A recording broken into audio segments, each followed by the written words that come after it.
Bismillahirrahmanirrahim.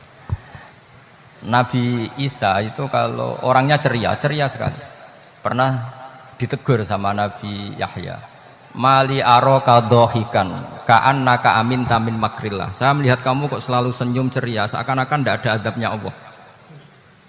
Terus Nabi Isa balas ke Yahya, Mali aroka abisan ka'annaka ayistamin rahmatillah. Kamu kok merengut terus, koyok ning donya ora ana rahmat.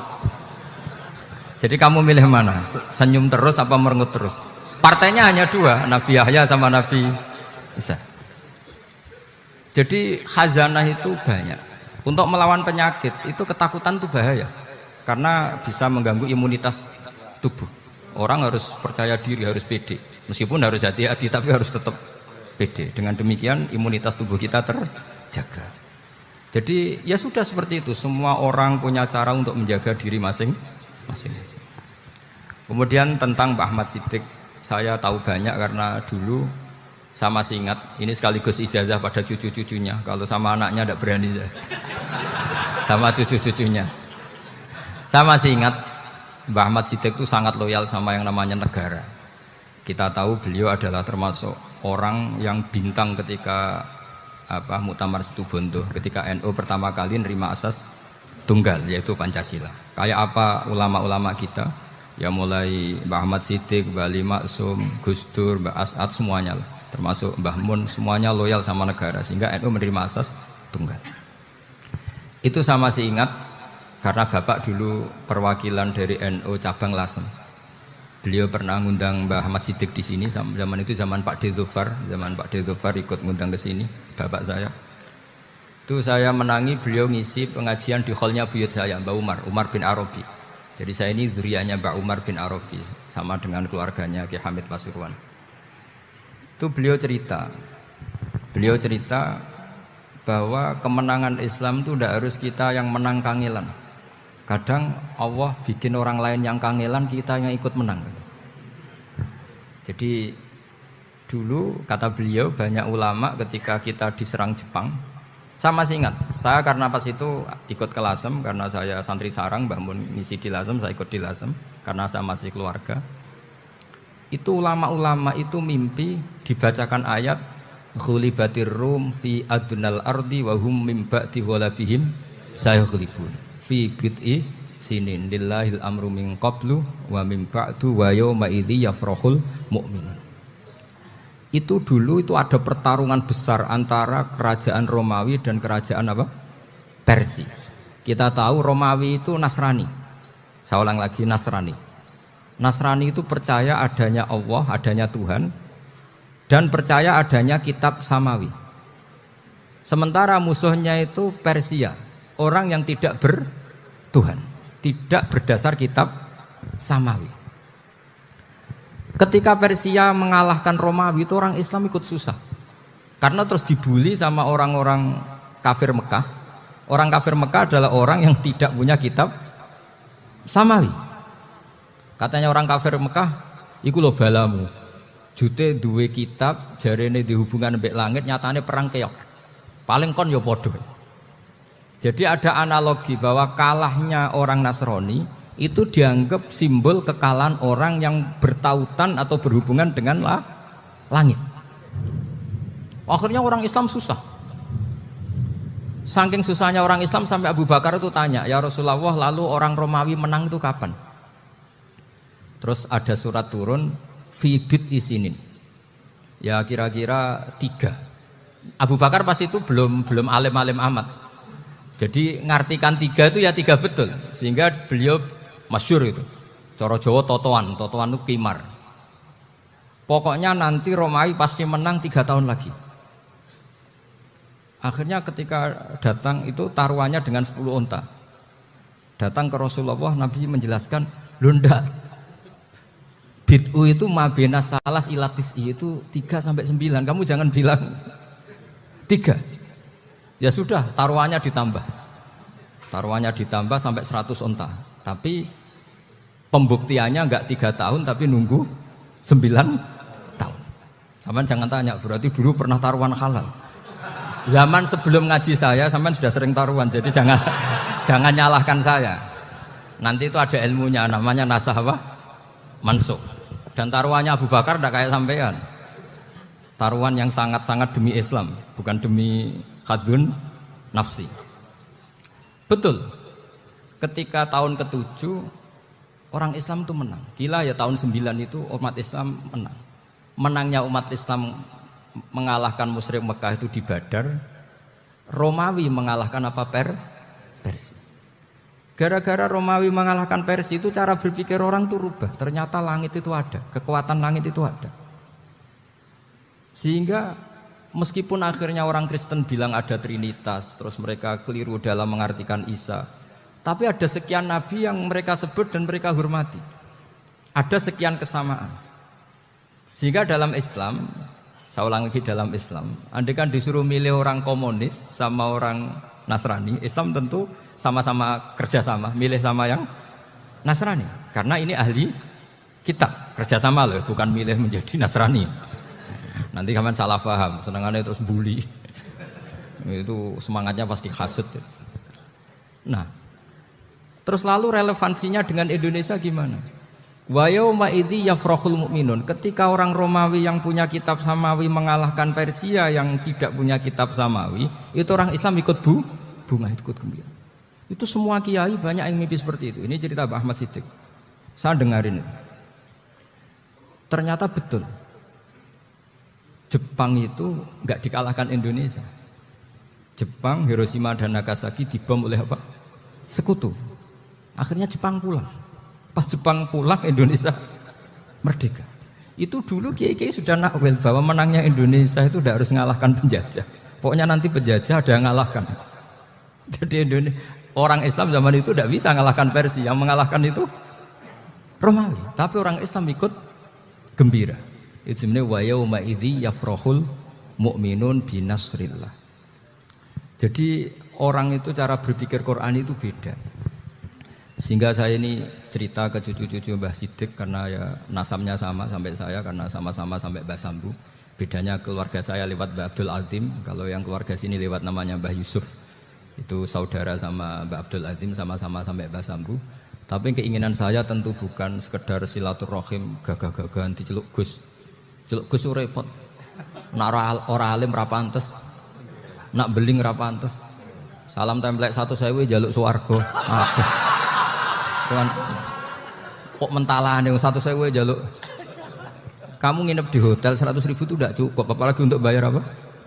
Surga. Itu nggak sopan sekali. 1 juta ya nggak bisa itu. 100 juta juga nggak jelas juga. Terus sampean mendingan nggak usah salam templek.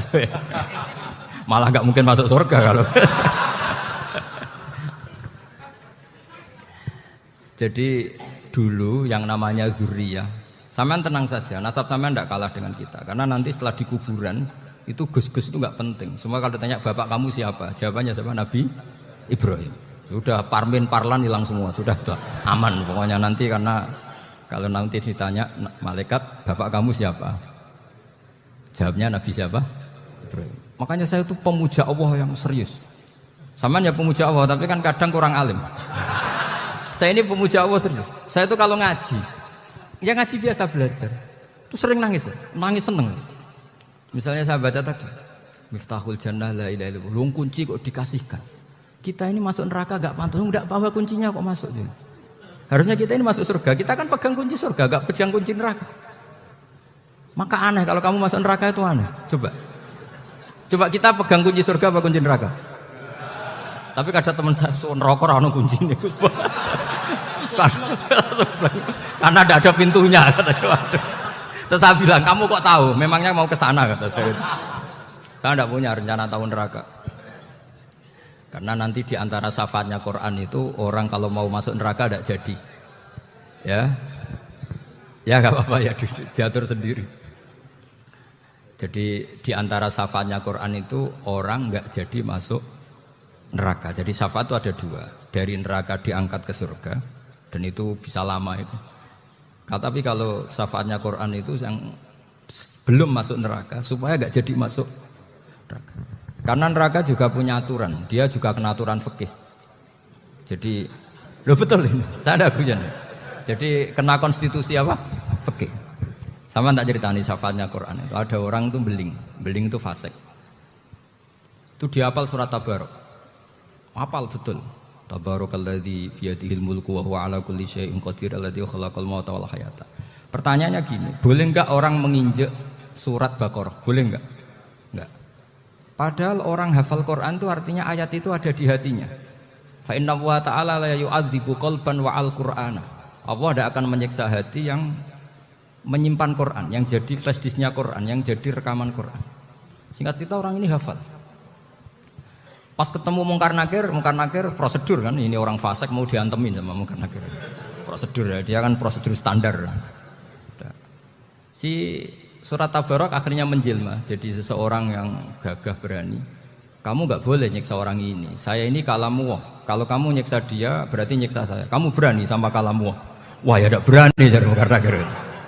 Tapi orang itu nakal, harus saya gebukin. Tapi kata Quran tadi, tapi saya di situ pasti kena saya. Oh debat, nggak ada lajnahnya ini nggak ikut. Kalau Gus Wirjon ikut jadi lajnah. Kalau jadi lajnah pasti kroninan. Kalau santrinya dimenangkan. Akhirnya debat. Ya sudah kita ketemu Allah. Akhirnya Mungkar Nakir sama Quran tadi surat Tabarok datang. Sowan sama Allah. Terus kata Allah, memangnya kenapa Mungkar Nakir? Saya harus nyiksa dia karena dia fasik ya Allah. Memangnya kenapa surat Tabarok? Saya ada di situ. Menurut aturan orang tuh nggak boleh injak-injak Quran. Kalau dia nutuk saya, nutuk Quran, itu harus dikasih tahu fikihnya Mungkar Nakir. Akhirnya Allah ngendikan gini ke surat Tabarok. Ya sudah terserah kamu. Kalau terserah pulau Gusti, Mungkar Nakir nggak boleh nyentuh orang ini. Ya sudah selamat.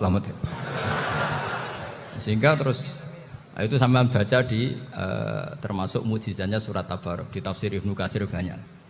Karena tadi logikanya malaikat itu juga kena aturan fikih. Sehingga banyak ulama termasuk Said Muhammad ngendikan pertanyaan Mungkar Nakir itu tidak semua orang kena. Kalau semua orang kena nanti kalau tanya Nabi Muhammad, waman nabiyuka? Kacau kan jawabnya.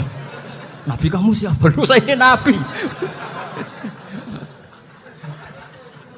Ya kan? Lah nanti kalau pas ketemu Nabi Ibrahim, waman abuka? Jadi repot kan? Makanya ada kiai yang guyon kalau ditanya marebuka, saya ini guru tauhid sembrono. Saya ini ngajar Umul Baroin, kamu tanya marebuka. Masyhur itu keramatnya Imam Malik itu. Ada Ashabu Malik, rajulun min ashabi Malik. Beliau ditanya Mungkar Nakir marebuka manabiuka. Imam Malik datang, ini seumur-umurnya itu ngajar tauhid. Kok kamu bedai itu enggak sopan kamu. Dan kita berharap barokah sampean ngaji nanti itu. Yes. Malaikat itu anak sungkane itu. Jadi itu ada juga. Dan saya meskipun guyon itu serius. Bedanya orang alim sama ndak itu di situ. Kalau orang alim itu guyon itu masih bener, masih serius. Coba saya bacakan ayatnya. Ala inna auliya Allahi la khaufun alaihim wa lahum yahzanun. Terus lahumul busyra fil hayatid dunya fil akhirah. Artinya kalau Mungkar Nakir dengan penampilan garang gitu, berarti ada ketakutan apa enggak? Ada, padahal ciri utama walinya Allah tidak ada ketakutan. Makanya itu termasuk dalilnya Sayyid Muhammad, tidak semua orang alami seperti itu karena wali-wali itu la khaufun alaihim wa lahum yahzanun. Wah anak kiai ketemu karena kerja tidur wedek. Iku dreseke ora kok pertanyaan tok, nek nahan santri piye? Lho isen wis kiai dihanjuti Mungkar Nakir. Malu gak kira-kira? Mesti pelengakan kok nahan santri piye? Nah jawabannya gampang karena pernah ngajar tauhid. Makanya Sayyidina Ali ini cerita ini ada di kitab Nurul Dholam. Sama di kitab Nurul Dholam karangannya Syekh Nawawi Banten. Itu Sayyidina Ali itu ya, andekan orang biasa mungkin ya agak-agak hasut, tapi ini wali gak boleh kamu katakan hasut. Dia itu mangkal sama Umar. Orang kok setiap orang pernah dibentak. Apa dia berani bentak Mungkar Nakir? Penasaran dia. Bagaimana kerengnya Umar itu berlanjut enggak gitu kira-kira. Akhirnya minta, ya Allah saya minta kasyaf. Ya karena yang minta Sayyidina Ali karena mau wajah dituruti sama kasyaf. Dilihat Sayyidina Umar pas meninggal itu. Jadi hasud itu ya kadang penting asal baik.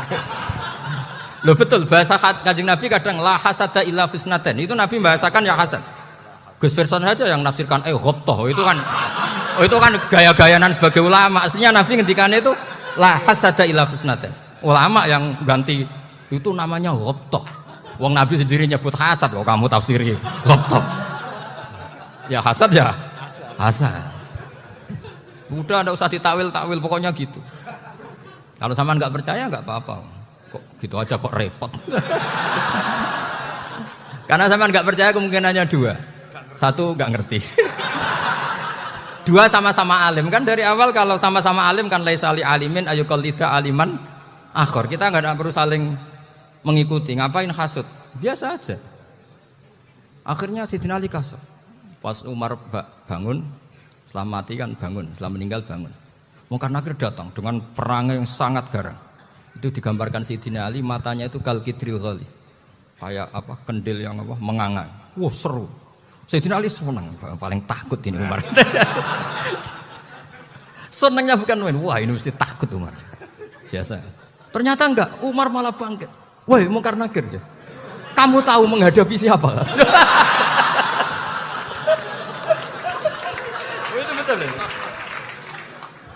Kamu itu menghadapi temannya ahabbal khalqi ilallah. Yang diandalkan temannya bukan dia. Kamu tahu yang kamu hadapi, saya ini teman kekasihnya Allah. Jadi boleh kamu mengandalkan Mbak Virjon. Tapi nanti resikonya Mungkar Nakir tanya, itu Virjon siapa? Wah itu masalah kan. Makanya syaratnya wali itu harus ma'rufun fis sama. Di langit sudah populer. Makanya dulu ada orang yang saking seninya Abdul Qadir ditanya apa saja jamnya Abdul Qadir Al-Jilani itu aman karena beliau populer. Makanya program kita harus populer dulu di langit. Nah, itu nanti kalau dicatut oleh santri-santri nggak apa-apa. Kalau nggak populer nanti dicatat, itu siapa? Masalah ini. Umar itu yang dibanggakan itu, kamu tahu saya siapa? Ya enggak tahu, saya ini temannya kekasihnya Allah. Temannya Muhammad, iya Muhammad Rasul. Wah mikir, waduh, repot. Loh di dunia aja gitu kan, temannya presiden, temannya panglima, apalagi ini temannya Sayyidul Awalin wal Akhirin. Di dunia aja bilang temannya presiden, menteri, orang sudah takut, apalagi ini temannya Sayyidul Awalin. Hanya Mungkar Nakir terus konfirmasi sama Allah, gimana ya Allah ini ngadepi. Sebetulnya diadalkan itu temannya, bukan dia. Wah, akhirnya sama Allah dibilang, ya bu, ya sama seorang seperti itu bu yang sopan. Terus semenjak itu Mungkar Nakir itu nggak selalu berpenampilan seperti itu, sangat sih. Jadi semoga itu konsisten sampai nanti. Jadi kamu kalau ingin nggak takut Mungkar Nakir, jadi wali dulu. Karena syaratnya tadi hanya wali sing la khaufun alaihim walahum yahzanun lahumul busyra fil hayatid dunya fil akhirah. Jadi orang itu kalau ngaji itu harus khatam. Jangan semuanya kena pertanyaan. Nanti kalau semuanya kena pertanyaan nanti repot. Kalau Nabi Muhammad ditanya waman nabiyuka. Nabimu siapa? Lu kan terus jadi aneh. Jadi makanya ngendikane Sayyid Muhammad semua ulama lah, enggak ada am kecuali ditaksis. Kecuali sifatnya Allah. Misalnya bikulli syai'in alim ya benar-benar bikulli syai'in. Tapi kalau am semuanya pasti ada taksis meskipun dalam muhawarah muhadasah biasa. Ya, misalnya contoh gampang istri kamu baru seneng kamu, Mas nak pengen apa-apa iku lapor aku, gak apa-apa Mas. Mesti aku seneng sama lapor. Iku di aku pengen wayo. Wah langsung jadi apa wae. Mesti apa wae maksudnya kecuali itu gitu. Padahal kalau ngomong Mas sampean ingin apa saja tak dukung. Terus sampean bilang pengen iku wayo. Kira-kira disetujui apa enggak? Sama seperti kita kalau punya teman akrab, wes nang omahku gak apa-apa, anggap ae omahmu dhewe. Terus mlebu-mlebu kamar. Jadi ndak ada am kecuali ditaksis. Artinya kalau ada cerita bahwa orang mati pasti ngalami ditanya Mungkar Nakir, itu pasti ada am yang ditaksis. Itu pasti juga dialami para anbiya, para ya, karena ciri utama wali itu la khaufun alaihim walahum yahzanun. Kemudian saya yang mau cerita ya supaya sampean bisa menghadapi dunia global ini, tak bawa tafsir Munir termasuk tadi. Kenapa orang Islam Rasulullah SAW itu lebih senang kalau yang menang itu orang Nasrani Romawi ketimbang yang menang itu orang Faris, dalam hal ini ateis. Karena orang ateis itu lebih ngeri. Sebetulnya beberapa penemuan sains, terutama di ilmu medis itu orang Amerika, kayak cloning. Tapi orang Amerika itu masih dilarang oleh gereja untuk mengaplikasi, karena nanti bayi cloning itu dipakai suku cadang. Di Amerika masih ditentang oleh fatwa-fatwa agama, baik Islam maupun Kristen. Tapi di Cina itu dipraktekkan, karena nggak ada halangan agama. Di Cina itu biasa ada kondom diolah lagi jadi alat-alat aksesoris. Di Amerika tidak ada karena masih ada agama, masih ada larangan. Sehingga orang Islam itu lebih takut kalau yang menang itu Persia, karena terus cara berpikir ternyata Tuhan itu tidak ada, langit nggak ada perannya. Jadi ketika yang menang Nasrani masih berpikir itu pertolongan Tuhan, meskipun mungkin cara mengatakan Tuhan beda dengan kita. Tapi ada satu kesamaan bahwa kekuatan samawi itu ada. Jadi disebut hulibatir rum fi adnal ardi wa hum min ba'di ghalabihim sahlibun. Di sini diterangkan oleh Syekh Nawawi supaya kamu tidak salah paham. Sebetulnya kamu katakan misalnya wah itu paham liberal, sebenarnya saya tidak tersiksa. Cuma takut yang mengatakan seperti itu cek goblokir atau ngaji gitu. Itu aja masalah saya. Ini saya baca ini karangannya Syekh Nawawi karena tadi kata Mbak Firjon ngaji itu harus sama orang yang bersanad. Saya ini kalah sama beliau itu berkali-kali. Secara nasab saya harus manggil Mbah. Secara silsilah ilmu saya juga kalah lagi. Saya sering disewani sama cucu-cucu Syekhona Khalil. Kiai Siddiq itu termasuk murid dekat beliau Syekhona Khalil. Kalau itu berarti kan Gus Firjon, Ahmad, terus Mbah Siddiq. Mbah Siddiq ngaji Syekhona Khalil. Syekhona Khalil itu pernah ngaji langsung sama Sayyid Zaini Tahlan. Berarti beliau dari Sayyid Zaini Tahlan itu baru generasi kelima. Sementara saya itu sudah ke-7 atau ke-6. Saya, Mbah Mun, Mbah Karim misalnya, Mbah Hashim, Mbah Mahfud Termas, Sayyid Abi Bakar Sato yang ngarangnya Anatul Thalibin, baru Sayyid Zaini Tahlan. Berarti saya ke-7, kalah lagi. Tapi untuk jadi wali biasanya cepat saya. Karena syaratnya jadi mbah itu ngalah demi putu. Jadi kalau beliau ngotot, saya dulu Gusti, saya mbahnya. Wah itu mbah yang nggak baik. Pasti jatahnya dikasihkan apa? Cucunya dulu. Makanya Abdul Muthalib itu orang yang dapat wangsit, tapi yang jadi nabi itu cucunya. Jadi dalil saya banyak. Sebenarnya Abdul Muthalib itu sudah sering dapat wangsit. Karena saya bahasakan wahyu, Nabi yang protes, enggak nabi kok dapat wahyu. Tapi sebetulnya Abdul Muthalib itu masyhur. Kalimat-kalimatnya menunjukkan bahwa beliau itu sudah dapat wahyu kalau nanti cucunya itu jadi nabi. Makanya senangnya bukan main Abdul Muthalib sama Rasulullah. Putu seneng, mbah seneng putu. Jadi mungkin, jadi sampean enggak usah protes loh. Yang jadi wali kok cucunya. Dulu betul. Dulu Mbah Hamid Pasuruan itu kalau Mbah Ahmad Siddiq ke sana, Mbah Hamid Pasuruan kalau manggil Mbah Ahmad Siddiq itu paman. Tapi pamannya minta ijazah ke ponaan. Apa ya gara-gara itu memang. Kalau itu masih berlaku apa? Ngalah tadi. Kayaknya masih apa? Hawane masih. Hawane masih. Karena melihat tren-tren langit masih gitu kayaknya masih. Masih itu. Ya, tapi mbahnya tetap dapat jatah, tenang saja nanti. Tapi memang sebaiknya mbah itu legowo. Rasulullah Muhammad SAW itu terkenal min dzurriyyati Ibrahim. Tapi kata Rasulullah, ana dakwatu Ibrahim wa bisyaratu Isa. Aku nganti ngene iki barokah dongane Nabi siapa? Ibrahim. Jadi dongane Nabi Ibrahim dia tiba teng putu. Jadi banyak bukti bahwa jatuhnya ke putu gitu. Tadi saya di kamar sama beliau berduaan. Nih Mbah sing dadi wali dhisik ndi? Aku wae Mbah. Cocokan tadi. Nah, kenapa saya akhir-akhir ini gulirkan daftar wali? Kenapa? Saya ini resah ya, orang sudah ingin dicintai pejabat, dicintai tetangga, dicintai teman. Tapi kadang-kadang orang lupa lagi dicintai apa. Makanya saya meskipun guyon, tapi ini amdan, bukan sahwan. Supaya orang punya cita-cita lagi jadi wali, ingin dicintai Allah. Kita ini terlalu lama ingin dicintai makhluk, Mbok yau naik kelas sedikit lah. Ingin dicintai Allah Subhanahu wa Ta'ala. Meskipun saya guyon, tapi tadi guyon saya tuh lebih serius ketimbang serius Anda. Karena tak pikir. Saya tuh kalau pergi itu seneng ngebis, bukan karena saya tidak punya mobil, tapi saya sering mau butuh itu supaya nggak diganggu. Karena saya tuh harus punya waktu sendiri. Kalau bis kan ketemu orang nggak kenal, tapi sekarang ya agak susah, banyak yang kenal. Dan susahnya lagi gak minta ijazah, minta foto. Aduh. Repot tuh. Mau dibenci itu umatnya Rasulullah Shallallahu Alaihi Wasallam. Mau disetujui itu sanatnya mana? Kalau ketemu orang alim minta apa? Foto. Itu nggak ada sanatnya. Nggak tahu saya itu mazhab dari mana itu. Ya mazhab milenial yang jelas itu kan. Ini tak baca ya biar dapat. Karena ini kenangan saya sama Mbak Ahmad Siddiq. Saya masih ingat betul beliau ngisi hallnya Mbak Abdullah bin Umar, berarti abahnya Mbak Hamid. Karena mbah saya itu Fatimah binti Khalid bin Umar. Kalau Mbak Hamid itu Hamid bin Abdullah bin Umar.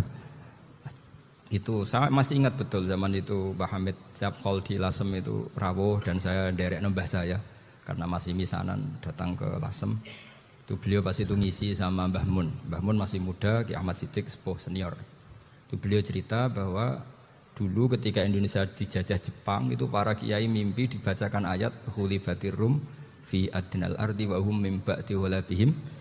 Terus ada kiai yang tanya, takwilannya gimana? Ya nanti Jepang pulang bukan karena kita yang mengalahkan, tapi Jepang ada yang mengalahkan sendiri, meskipun tidak kita. Kayak dulu Faris tidak dikalahkan Islam, tapi dikalahkan Romawi, tapi yang senang umat Islam. Wa yauma idzi yafrahul mu'min. Itu luar biasa ulama-ulama kita. Delalah kejadiannya Indonesia seperti itu. Yaitu kita tidak mengalahkan Jepang, tapi Jepang pulang sendiri karena dikalahkan apa? Sekutu. Ya ini saya baca. Ini tidak usah dicek bacanya benar apa enggak. Sudah aman apa? Aman. Karena kalau saya salah itu ya sengaja. Artinya ya sengaja. Ya biasa maksudnya. Saya kemarin ngisi di Pondok Peloso, di Pondok Al Munawir Jogja. Salah itu ada dua. Ada salah yang memang benar-benar salah. Itu enggak apa-apa, bisa dimakfu. Karena mesti sangke wong goblok salah yang terus itu. Ada salah bawaan ilmu, itu repot tuh dadan ini. Karena misalnya kita yang biasa belajar qiraah sab'ah wayah sibuhu, mesti diulang lagi wayah sabuhu. Karena qiraahnya Imam Asim itu hasibah yah sabu bi fathis sin. Sementara kita kalau ngaji kitab kulino yahsib. Sehingga kita yang biasa belajar sab'ah itu kalau baca kitab itu kayak orang bingung. Kadang-kadang yang ngaji juga bingung. Gus Pak mau di bulan pelin. Ya tepat-tepatan. Ada yang mengatakan Gus Pak bingung. Ada yang mengatakan Gus Ba alim alamah, ya tepat-tepat nasib tadi. Karena memang ya sab'ah memang seperti itu. Misalnya kufuan itu Imam Asim baca kufuan. Tapi beliau punya murid namanya Syu'bah. Itu kalau baca kuf'an. Makanya kita itu, ini kan khataman Quran ya. Jadi saya menyinggung sedikit tentang qiraah sab'ah. Tadi beliau juga sudah tak kasih kitab saya Hifdzuna Liyadal Mustaf. Sama tak ajari latihan sab'ah. Memang angel ya. Makanya yang nggak bisa itu wong pinter. Sudah tahu angel ya nggak usah diteruskan kan. Orang menghindari barang angel itu pinter apa goblok? Pinter. Berarti wong goblok pinter. Saya tuh makanya sama orang goblok tuh respect. Jadi orang alim tuh angel apa gampang? Angel. Menghindari barang angel pinter apa goblok? Loh, orang menghindari barang angel pinter apa goblok? Pinter. Berarti wong goblok pinter. Jadi saya sama orang-orang goblok itu respect. Sudah tahu jadi orang alim angel ya barang angel ya harus dihindari. Makanya saya ini insya Allah umatnya Nabi yang termasuk yang terbaik. Amin. Karena mencintai umatnya Nabi termasuk yang goblok. Wah, itu tidak gampang itu. Ya, karena tadi sudah tahu ya. Seperti itu loh orang naik panjat pinang. Itu yang naik karena ingin hadiah. Yang nonton sudah tahu wah licin kok dinaikin mau keplodok ya. Tapi orang sepakat yang nonton juga pinter karena sudah tahu ribet kok. Tukun yang pasar kena lah apa mana. Sama juga gitu. Ngalim tafsir angel, ngalim fikih angel. Tapi karek ngaji ngerekam kan gampang. Itu pinter apa goblok? Pinter. Iya. Makanya kula niku mbok burohno ngono tok. Saya tadi dinasihati Mbak Firjon muga-muga hati saya selamat. Saya itu meskipun kata orang banyak muhibin saya banyak, tapi saya insya Allah tidak riak. Saya itu pakai kitab namanya Tasbidul Fuad, itu karangannya Said Abdul Al-Haddad. Ketika beliau punya muhibin banyak ditanya, bagaimana ya Habib Anda menjaga hati Anda? Jamnya Said Abdul Al-Haddad itu unik. Innama azzamu Allah. Mereka itu sebenarnya menghormati Allah. Cuma butuh sarana, dan itu saya. Jadi saya tahu sama semua itu mencintai Quran, mencintai sunnah Rasul, mencintai hadis-hadis Rasul. Cuma sampean kan karena nggak paham, terus manfaatkan saya. Jadi sebenarnya saya ini korban. Korban. Jadi saya mau riak gimana? Korban kok mau. Bangganya di mana tuh? Coba sampean misalnya ngaji tafsir, belajar sendiri kan susah. Terkibnya susah, maknanya susah. Bahkan beli kitabnya kadang tidak kuat. Loh, untuk jadi alim tafsir itu kan harus beli kitab. Loh, saya sering belajar kitab itu jutaan. Tafsir Tobari, saya pernah beli kitab Fakhrur Razi itu berapa coba? 27 jilid. Karangannya Fakhrur, belum karangannya ulama modern, Imam Sya'rawi. Itu berapa jilid? Itu jutaan. Saya kemarin juga dihadiahi kitab Pak Quraish Shihab namanya Faidul Bari fi Syarhil Bukhari. Pak Quraish Shihab yang terkenal. Dia sering diskusi sama saya. Saya ngasih hadiah beliau ngasih hadiah saya.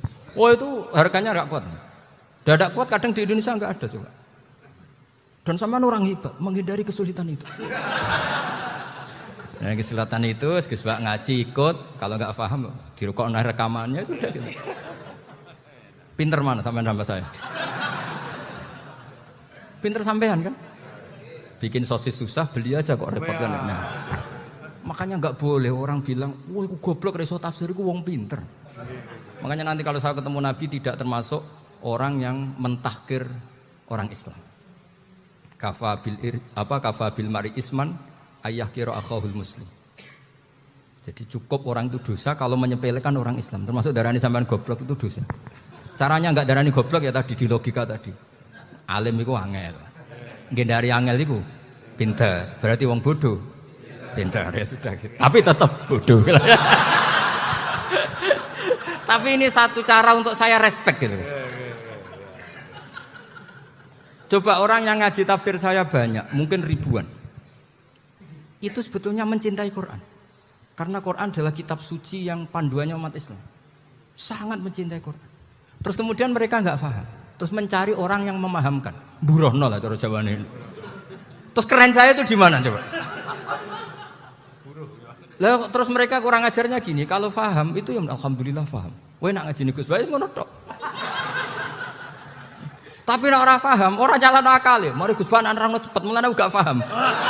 Ora kok nyalano teke sing lelet. Oh kan masyaallah naudzubillah tenan.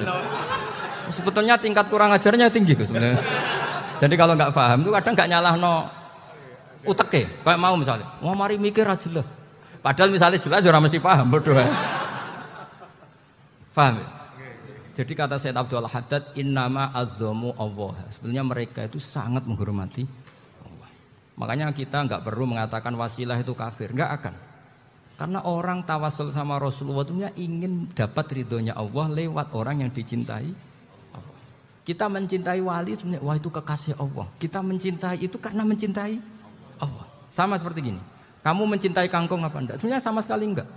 Tapi kamu ingin sehat, ada asupan gizi. Kamu ingin tubuh kamu sehat, butuh asupan gizi. Kemudian kamu makan kangkung. Apa terus kamu cinta kangkung kan enggak?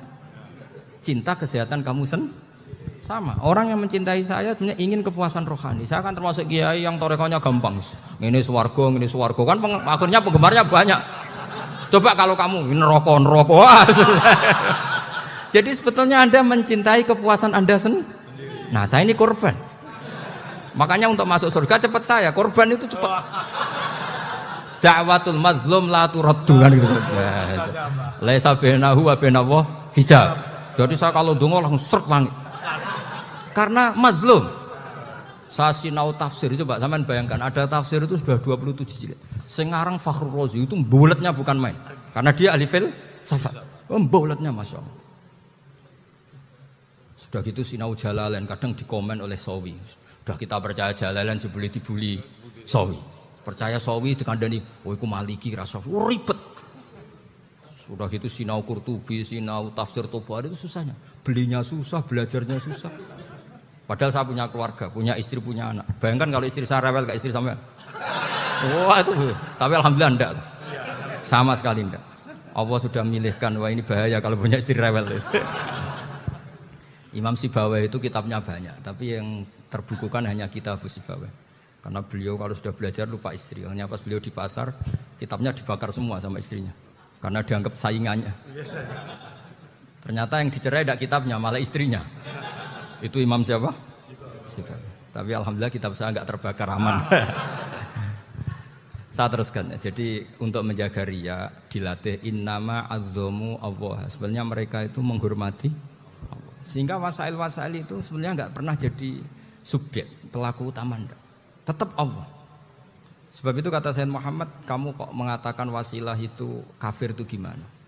Ketika innallaha qad ba'atsa lakum taluta malika. Talut itu ya manusia. PD-nya itu apa?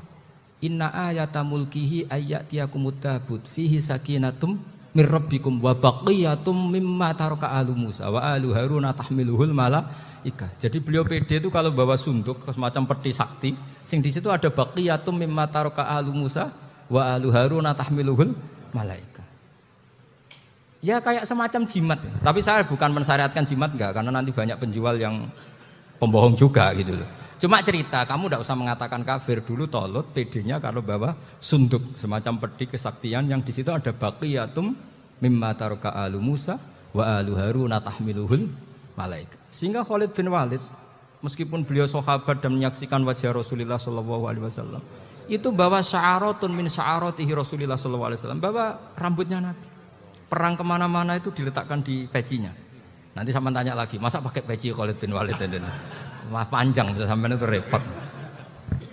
Sampai tak warai ngaji usul fikih. Usul fikih itu kalau ngaji itu ada istilah tangkihul manat. Ini mestinya wilayah yang kita bisa berdebat sama Mbah Firjon. Dulu itu musuh saya karena saya makili Anwar, beliau makili Peloso. Tapi tahu-tahu kalah tua terus saya mengundurkan diri. Di fikih itu ada istilah, ada tangkihul manat, ada tahqiqul manat, ada tangkihul manat. Tangkih itu kira-kira gini, lafadz hadis itu dibuang sekian untuk tahu bahwa itu madarul hukmi. Misalnya gini, tak beri contoh paling gampang. Saman harus paham, kalau nggak paham nggak pinter-pinter. Ja'a a'rabiyun ila Rasulillah sallallahu alaihi wasallam. Ya karena ini menghormati Mbah Ahmad Siddiq, beliau orang alim. Jadi ngaji ini tetap ada suasana alim. Ya harus ada suasana alim. Nggak perlu jadi orang alim tadi susah. Sudah ngedari susah itu pintar. Sudah itu aja. Jadi orang alim susah, ngedari barang susah pintar. Berarti orang tidak alim pintar. Nah, meskipun tetap sudah itu pegangi sampai mati nanti. Loh, jadi orang alim itu repot. Itu kata Imam Ghazali, kalau orang alim kalau mau masuk surga itu sama Allah nggak boleh. Kif, kamu nggak boleh langsung masuk surga. Coba cari umat kamu, syafaati dulu. Nah, saya takut nyari sampean nggak bisa kembali. Saya tidak punya rencana itu. Pokoknya mau masuk. Golek sampean kuaduan, aduan balik raroh dewe, wah repot nanti saya. Berat jadi orang alim itu berat. Ya saya teruskan ya. Ada tangkihul manat. Ja'a a'rabiyun ila Rasulillah sallallahu alaihi wasallam. Faqala ahlaktu wa ma ahlakaka qal waqa'tu imraati fi nahari Ramadan. Ya cerita, saya ini rusak ya Rasulullah. Kenapa? Karena saya menjima istri saya fi nahari Ramadan. Terus kata Nabi, kamu harus bayar kafarah. Napa Nabi kafarah? Puasa 2 bulan. Wong baru 1 hari aja terjadi gitu kok disuruh puasa 2 bulan. Ya tidak kuat ya Rasulullah. Baru berapa hari saya puasa aja kecelakaan seperti itu. Apalagi kalau sampai 2 bulan. Tidak ya Rasulullah. Ya sudah kalau gitu kamu pertama ngasih makan apa? Itku rokobah kan, pertama merdekakan budak. Tapi kan sekarang nggak ada budak makanya terus sekarang langsung puasa. Wah ini nggak bisa semua. Ya sudah ngasih makan orang 60. Kasihkan siapa ya Rasul? Ya orang fakir. Saya ini paling fakir. Di kampung saya ini orang paling fakir. Jadi mulai dulu orang fakir itu hubungan suami istri itu paling lancar. Mulai dulu. Makanya orang fakir itu anaknya banyak. Karena hiburannya hanya itu. Wong Ramadan aja. Coba mau ke ATM nggak punya uang, mau antri di bank nggak punya, mau apa coba? Itu mulai dulu. Ini sanatnya mutasil. Wah, akhirnya sudah sanksinya kan tadi ya itqu raqabah atau puasa 2 bulan berturut-turut atau ngasih makan 60 orang miskin. Lalu kata ahli usul fikih, kata a'rabi dibuang, nggak menjadi catatan hukum. Orang kota pun kalau melakukan itu juga kena sanksi yang sama. Imro'atau juga dibuang. Andai kan itu dilakukan untuk amatnya juga ketentuannya sama. Nah sekarang perdebatan antara Imam Syafi'i dan Imam Malik begini. Sekarang pertanyaan gini, jima istri itu hukumnya boleh apa haram? Boleh kan? Lalu kalau ada orang tanpa udzur kemudian makan siang-siang, cara Imam Malik hukumnya sama, harus kena sanksi yang sama. Karena sama-sama hadku hurmati Ramadan bi ghairi udzrin syar'iyyin. Sama-sama merusak hukum Ramadan tanpa udzur syar'i. Lu jima itu tidak zina. Kan hukumnya jaiz. Nah, sekarang makan hukumnya jaiz, harusnya juga kena ketentuan yang sama. Cara pikirannya Imam Malik. Nah, alhamdulillah Imam Syafi'i gak setuju. Wah, cara setuju repot. Bahkan orang-orang Syafi'i sudah punya khilaf, kalau gitu minum dulu. Iya, biar gak kena. Iya, biar iftarnya pakai minum. Setelah minum baru jima kan. Iya. Ini sudah menyiapkan khilafnya. Ini khas Syafi'i ini, bongsong rekayasa hukum. Nanti bisa belajar jauh cara ngakali hukum. Makanya guyonan yang masyhur Gus Dur itu gitu. Ada seorang kiai atau Gus lah, ya punya salah, namanya manusia kan punya salah, entah cangkruk entah apa, pokoknya punya salah. Ada wartawan yang ngiranya semua kiai itu orang suci, sehingga tanya sama Gus Dur, Gus itu ada kiai kok, ya pokoknya salah lah. Tapi jangan bayangkan dosa besar, enggak, kecil-kecil aja. Itu gimana itu? Padahal kiai kan orang suci. Jawabnya Gus Dur lucu. Ya justru yang boleh salah itu para kiai. Kalau kamu nggak boleh. Loh kok bisa Gus? Karena mereka tahu caranya tobat. Repot. Kalau kamu nggak tahu caranya. Sama pelanggaran hukum itu ya harus pakar-pakar hukum. Ya. Itu yang tahu caranya rekayasa. Kalau kamu ya kena pasal kan ya. Jadi kamu jangan niru saya ini punya sekian cara untuk kembali. Nah, itu namanya khilaf. Makanya kata Sayyid Muhammad, kamu tidak usah anti khilaf. Karena Abu Hanifah itu membolehkan khilaf, kitabul khiyal. Yang penting kamu soleh dulu. Setelah soleh nanti Allah maklumi. Soleh dulu, syaratnya soleh dulu. Kalau tidak soleh jangan. Contohnya gini, ada orang mau puasa lemes sekali, mau makan. Gampang. Kalau langsung makan kan kayak hadku hormati Ramadan biwiri udrin sarian. Aku langsung mau jembera sowan Mbah Firjon. Sudah status saya apa? Musafir. Ya sudah, berangkat aja sampai Tuban makan. Nanti kalau nggak jadi ya nggak apa-apa sudah.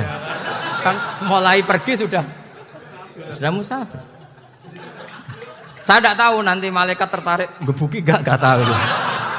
Tapi itu ada khilafnya. Asal soleh lah. Karena kata Sayyid Muhammad dan semua kitab mengatakan itu. Kalau sampean nggak tahu ya kebablasan. Nabi Ayub, nabi yang terkenal Gudiken itu siapa? Ayub ya. Nah, itu yang Israiliyatnya akan seru lah. Gudiken dikukur bek kreweng itu terlalu lah kalau itu. Untuk kreweng konti ning Arab ora ono kreweng itu sudah masalah itu. Singkat cerita, Nabi Ayub ketika diasingkan kaumnya itu kan nggak punya sumber makanan. Lah orang lelaki itu mulai dulu egois. Istrinya Nabi Ayub itu cantik sekali. Udah cantik, rambutnya bagus. Makanya kamu nggak usah tanya kenapa istrinya Kiai banyak yang cantik. Ya, warasatul anbiya, nggak boleh mungkin. Kalau nggak cantik ya warasatul anbiya dari segi balak. Istrinya Nabi itu semuanya cantik. Nggak usah tanya sebabnya apa, pokoknya gitu, semuanya cantik. Singkat cerita, beberapa kali istrinya Nabi Ayub itu kerja demi bisa nafkahi Nabi siapa? Suatu saat itu tidak ada pekerjaan yang cukup untuk beli roti. Satu-satunya peluang dapat rezeki itu putrinya raja itu rambutnya berondoli. Terus ada sayembara siapa yang rambutnya bagus mau dibeli. Sampai rambutnya istrinya Nabi Ayub itu dijual. Nabi Ayub tersinggung karena itu mengurangi kecantikan. Jadi lelaki mulai dulu gitu. Udah nggak urun kalau istrinya nggak cantik itu komplain. Itu khasnya lelaki. Jadi kalau kamu gitu ada sanadnya juga, tenang saja ya. Komplain ya pegawaian itu.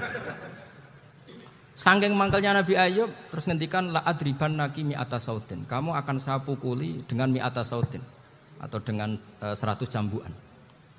Atau mi'ata dikhtin atau mi'ata apalah sesuai konteks zaman itu. Engko namanya pecut tuku konti kok ribet lagi.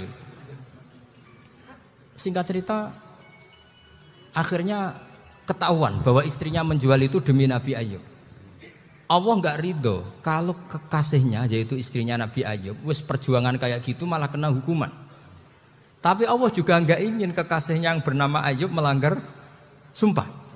Padahal beliau sudah sumpah wallahi demi Allah nanti tak pukul dengan 100 kali. 100 kali dengan lidi lah misalnya, contoh yang gampang tuh lidi.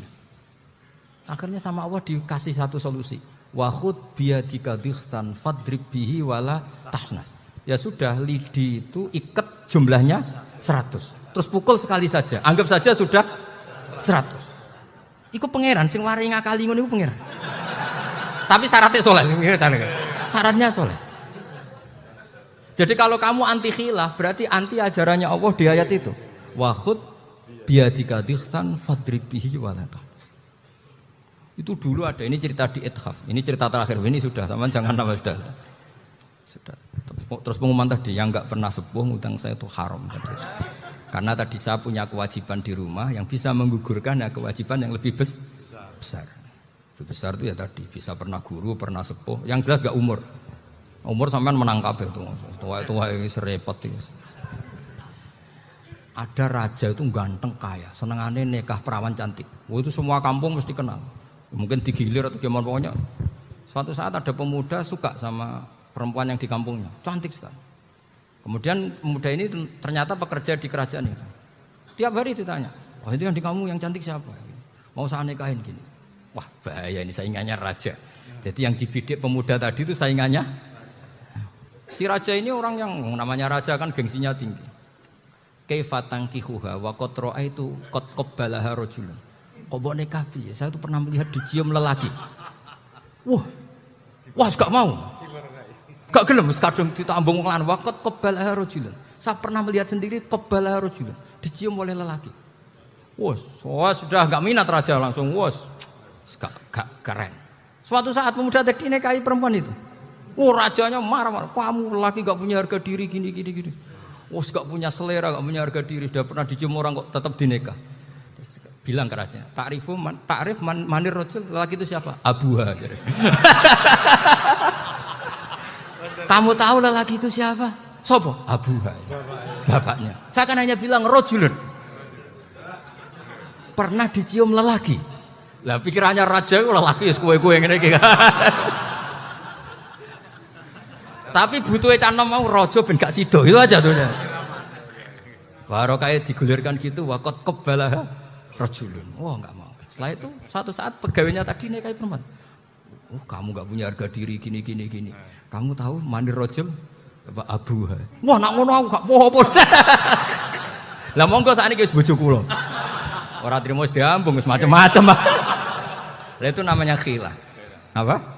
Khilah. Kalau di Balawa disebut tauriyah atau apa. Tapi saya tidak ngajari sampean seperti itu. Sudah pinter sebelum saya ajarin. Bangsa ngakali kan sudah pinter. Ya ini terakhir tak baca Arabnya saja nanti. Bismillahirrahmanirrahim. Biar dapat barokahnya Syekh Nawawi juga barokahnya guru-guru.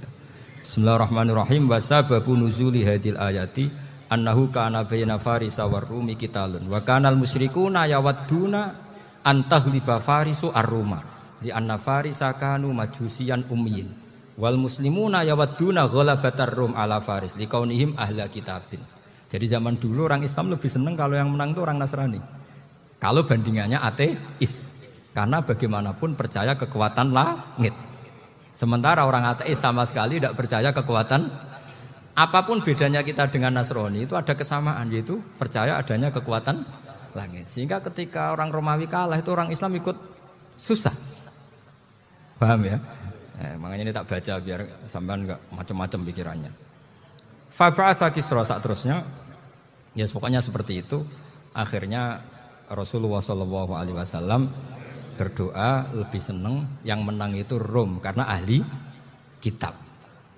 Artinya apa? Kemenangan ahli kitab adalah kemenangan makhluk atau hamba Allah yang mentautkan kekuatan kita di bumi dengan kekuatan langit. Makanya saya berharap selain kita ikhtiar medis, kita harus memperbanyak istighfar. Bagaimanapun semua itu dari Allah Subhanahu wa ta'ala. Kita menghormati negara dengan ikhtiarnya, tapi saya mohon sekali kita juga istighfar. Karena semua itu juga ditentukan oleh Allah. Menjelaskan itu tidak lebih baik.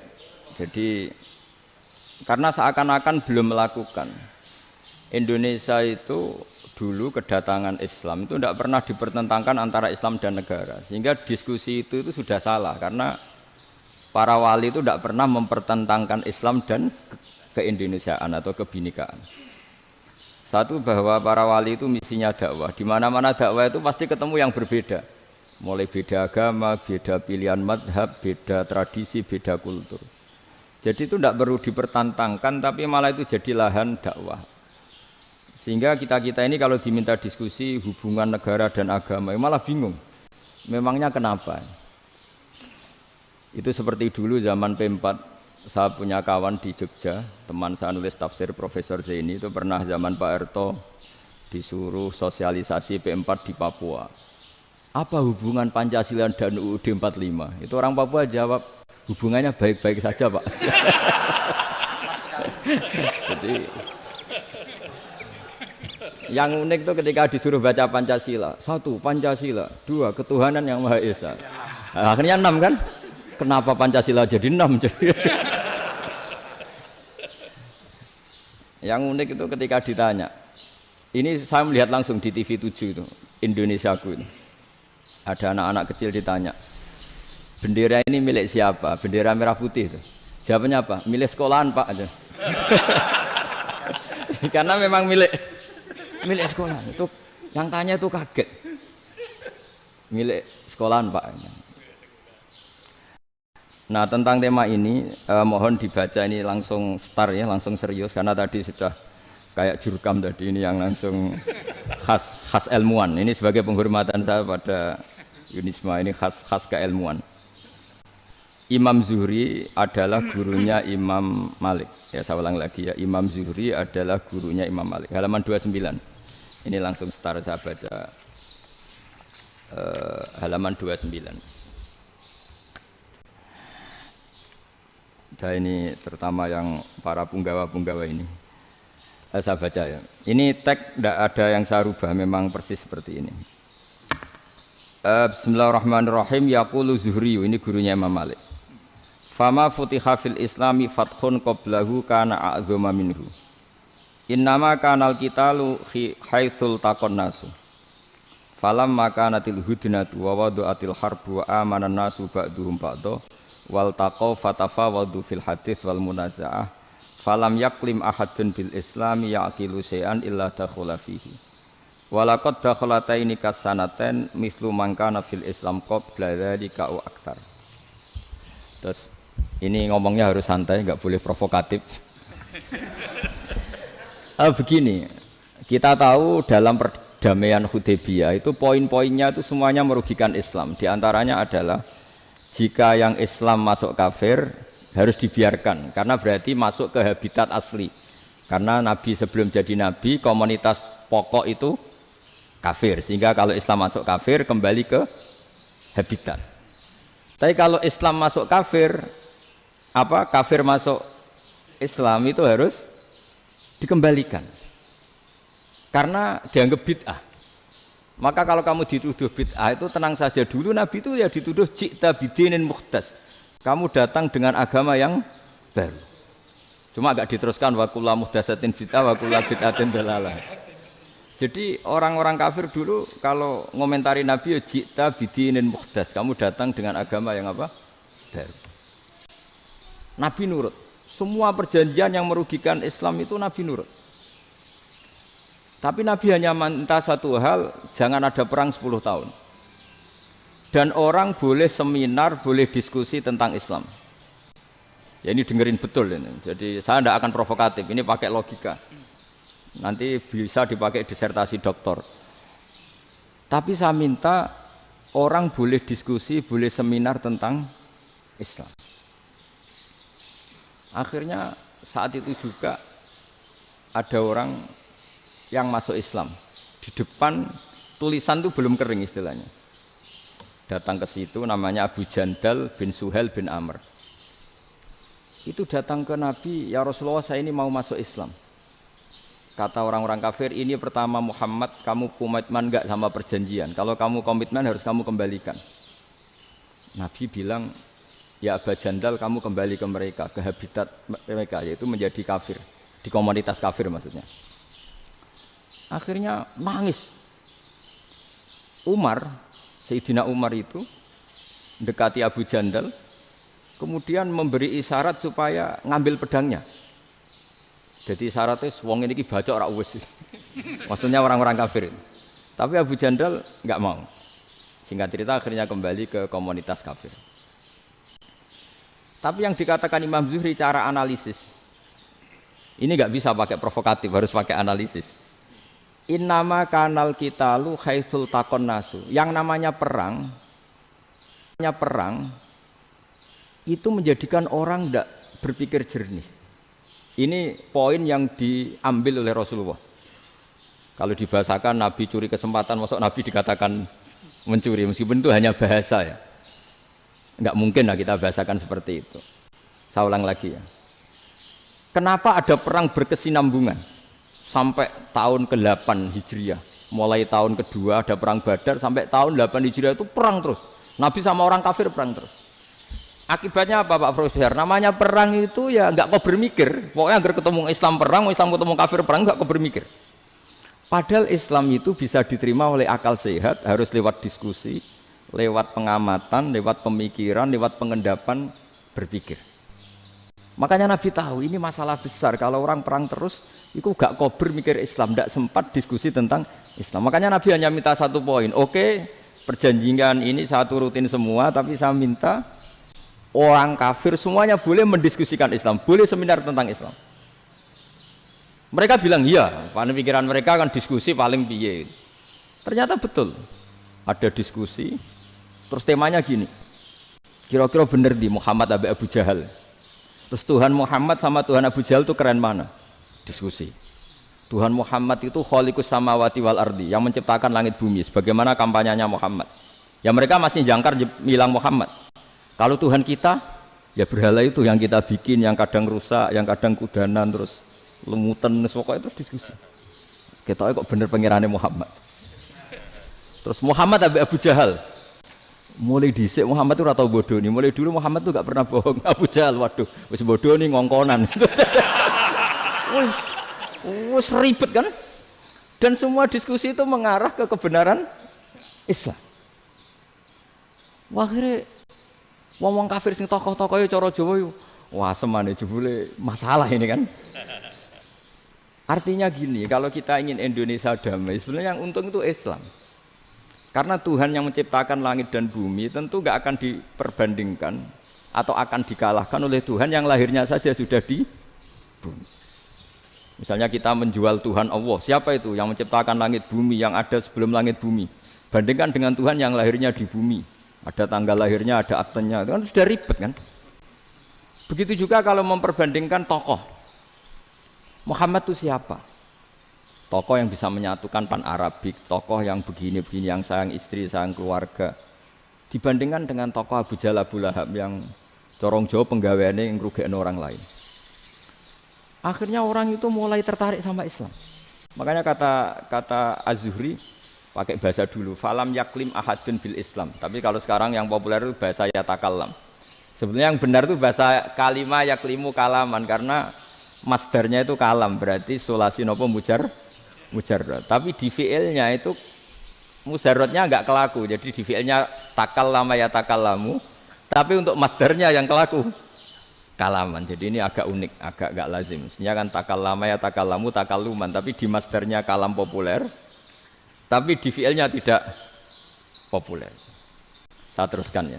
Ini penting sekali. Jadi menjual Islam, kalau boleh dibahasakan menjual, itu tetap enak dalam kondisi damai. Karena kalau kita perang, itu bawaannya kalau ketemu ya perang. Kalau ketemu perang, sehingga orang itu rakober diskusi dulu. Saat benernya Islam sampai kafir itu bener di. Karena tidak kober diskusi, tidak sempat diskusi, orang yang milih yang kafir. Karena yang mayoritas yang kuat. Sementara Islam zaman itu lemah.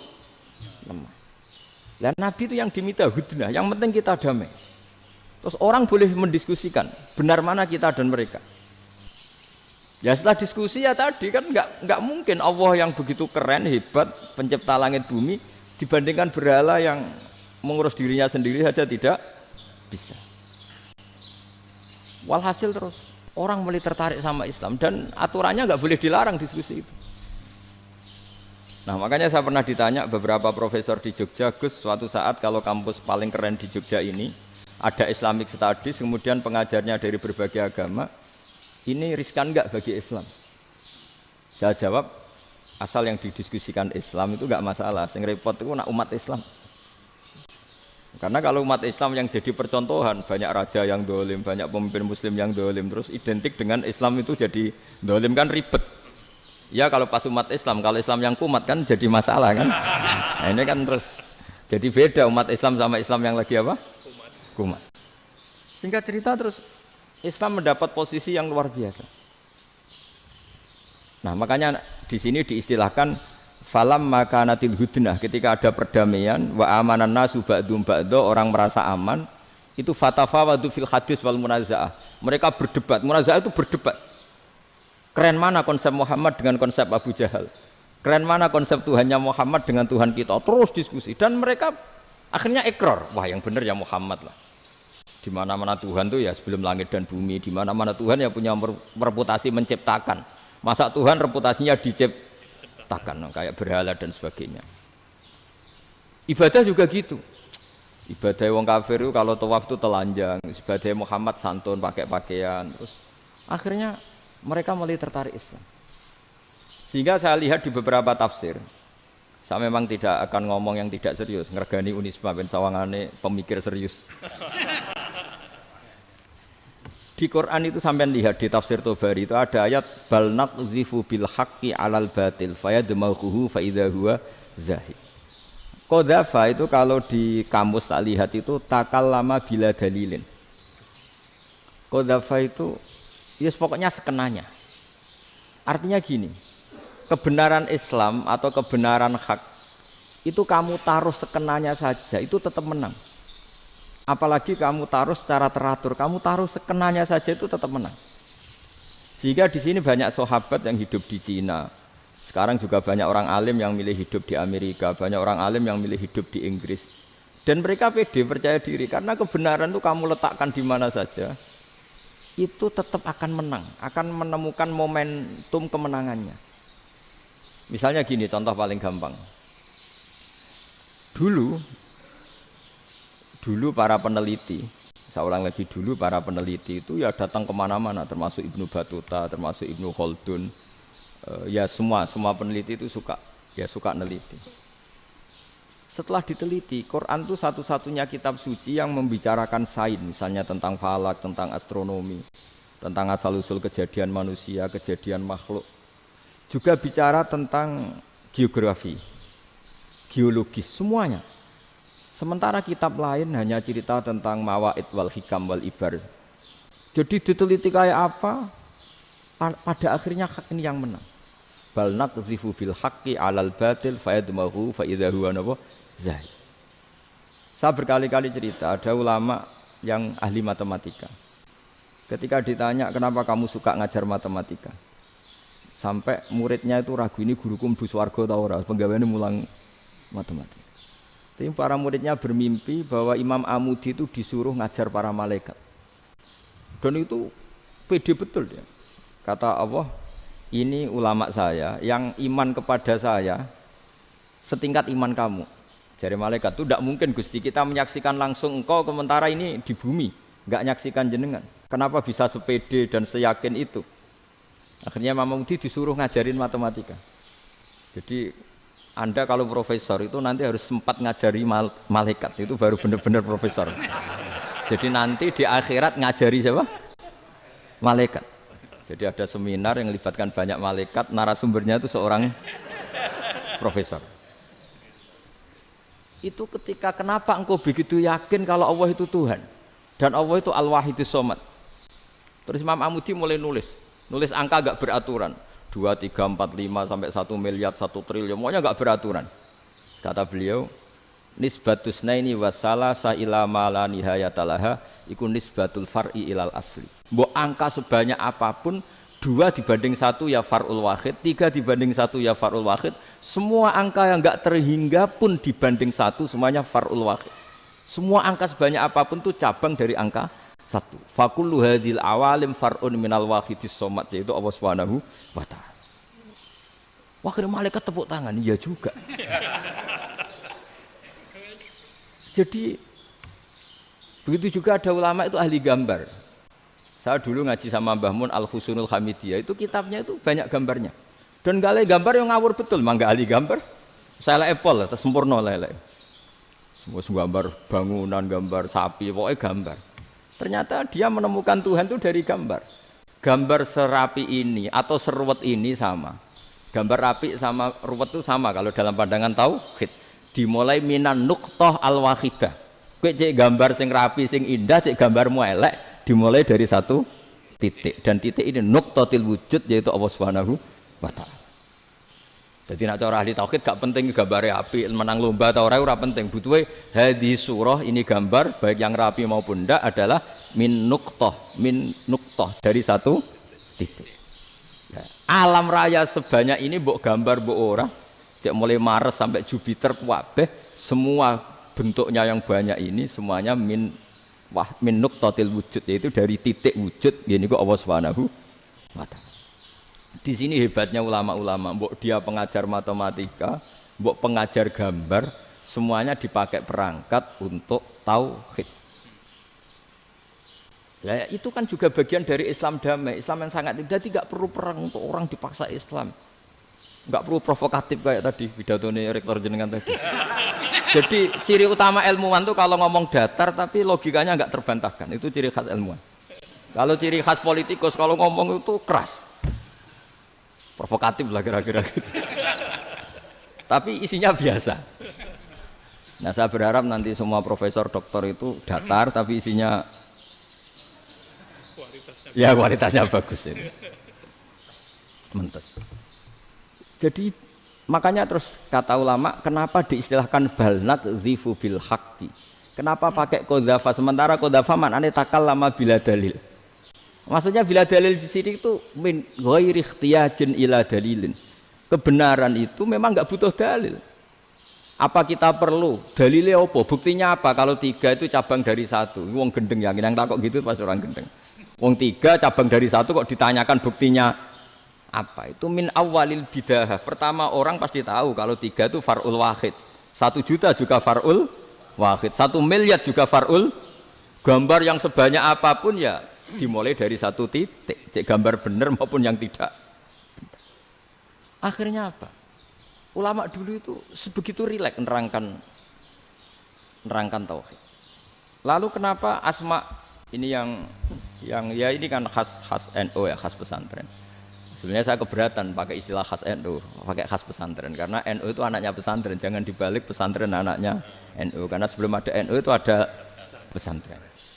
Tapi kayaknya Unisma lebih suka pakai bahasa NU dan saya ya agak orderan yang terpaksa disuruh ngomong. Ini agak apa ya, agak kacau sebetulnya ini agak kacau. Jadi NU itu sama pesantren itu tua pesantren. Jadi NU dilahirkan pesantren, bukan dibalik pesantren dilahirkan NU. Sehingga barokahnya didirikan pesantren ini, kadang nyuwun sewu sekali berbahas Hasyim itu kadang ide besar beliau itu ora dituruti wong NU. Jadi Mbah Hasyim cara kula kok dadi Mbah Hasyim ya mangkel. Mbah Hasyim itu ngarangno kentong. Nggih ngaramno beduk, tapi wong NU nganggo kentong. Beduk. Dan uniknya Mbah Hasyim enggak tersinggung. Karena ciri khas pesantren itu membolehkan perbedaan apa? Pendapat. Itu masyhur khilafnya Mbah Hasyim sama Mbah Fakih Mas Kumambang. Itu sampai dikitabkan. Saling ngeritik, saling macam-macam lah. Jadi cara berpikir Mbah Hasyim ketika Nabi rembukan, ini gimana ya cara menentukan waktu sholat ya? Ya pakai kentong ya Rasulullah, dzakalin nasara itu untuk orang Nasrani. Ya pakai buk itu trompet, dzakalil Yahud itu untuk orang Yahudi. Terus, ada yang usul lagi pakai api ya Rasulullah, dzakalil Majusi itu orang Majusi. Setelah itu ada orang datang lari-lari cerita mimpi azan tadi. Ya itu terus dipakai sarana pemanggilan sholat ya azan itu. Sehingga Mbah Hasyim menolak kentong. Karena mantas sababi qaumin fahuwa minhu. Beliau keras sekali sampai bilang haram. Beliau judulnya ya haram, Al-Jasus Antakhrimin Nakus. Setelah naskah itu sampai ke Mbah Fakih Mas Kumambang di Gresik situ, di daerah Dukun situ. Dulu nggak ada WA ya, jadi sampainya ya lama. Makanya saya sampai sekarang nggak punya WA karena ya saya ulama kan, kalau WA-an terus ya jadi ulama. Nggak jadi ulama main WA-an terus itu.